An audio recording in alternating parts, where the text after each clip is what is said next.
मस्जिदें भी अल्लाह की बारगाह में बद्दुआएं करती हैं। एक अल्लाह के एक बंदे एक सफ़र से आप निकले, सफ़र से काफ़ी रात हुई तो एक मस्जिद में आप रुके, तो रात भर मस्जिद में वो ठहरे, तो तहज्जुद में उठे रात में, तो क्या देखा कि मस्जिद में से रोने की आवाज़ आ रही है और बद्दुआ देने की आवाज़ आ रही है। उन्होंने चारों तरफ निगाह दौड़ाई, देखा कि मस्जिद में मेरे अलावा तो है कोई है नहीं, तो रोने की आवाज़ कहाँ से आ रही है। जब उन्होंने गौर से देखा तो मस्जिद में से रोने की आवाज़ आ रही थी और वो बद्दुआ कर रहे थे कि मेरे मालिक, इन्होंने मुझे बनाया और इन्होंने बनाकर मुझे वीरान कर दिया, मालिक तू इनके घरों को भी वीरान कर दे, मालिक तू इनके घरों को भी वीरान कर दे। अब पहले के लोग जो हुआ करते थे वो बुजुर्गान दीन की बात भी मान लिया करते थे। अब उन्होंने देखा कि मस्जिद, अल्लाह अकबर, बद्दुआ कर रही है, अल्लाह का घर लोगों के बारे में बद्दुआ कर रहा है। बताओ कि इंसान का बचेगा क्या? वो मोहल्ला तो कब्रिस्तान बनी जाएगा, वो तो शमशान घाट बनी जाएगा मोहल्ला।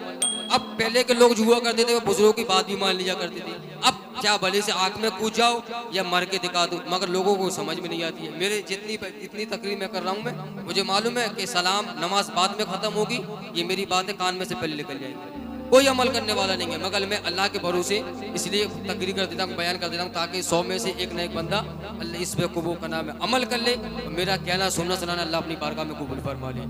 तो उन्होंने दिन में सुबह तबलीग करी कि सुबह कि जनाब पूरे बस्ती वालों से, गांव वालों से कि मैंने रात में ऐसा ऐसा माजरा करा, वो तुम्हारे बारे में अल्लाह के घर, अल्लाह का घर मस्जिद बद्दुआ कर रही थी। तो लोगों ने, पहले के लोग बात मान भी लिया करते थे, तो उन्होंने फिर मस्जिद को कायम किया, मस्जिद कायम हुई। और सुबह के फजर में जब वो उठे, ना अजान देने वाला हुआ ना नमाज पढ़ने वाला कोई आया, तो तबलीग करी उन्होंने, तो उन्होंने बात मानी मस्जिद में, तो मदरसा कायम हुआ, अजान होने लगी मस्जिद में। फिर कुछ महीने के बाद या बना कुछ दिन के बाद उसी मस्जिद से उनका गुजर हुआ, फिर वहीं वो गुजरे थे। आप उठे तहज्जुद के वक़्त, अब दुआएं आ रही थी, अब दुआओं की आवाज़ आ रही थी मस्जिद से कि मेरे मालिक, इन्होंने मुझे बनाया, बसाया, सजाया और आबाद किया, जिन्होंने मुझे बसाया और आबाद किया कि मालिक तू इनके घरों को आबाद कर दे, मालिक तू इनके घरों को आबाद करे और इनको इनके कारोबार में बेपनाह बरकत अता फरमा दे।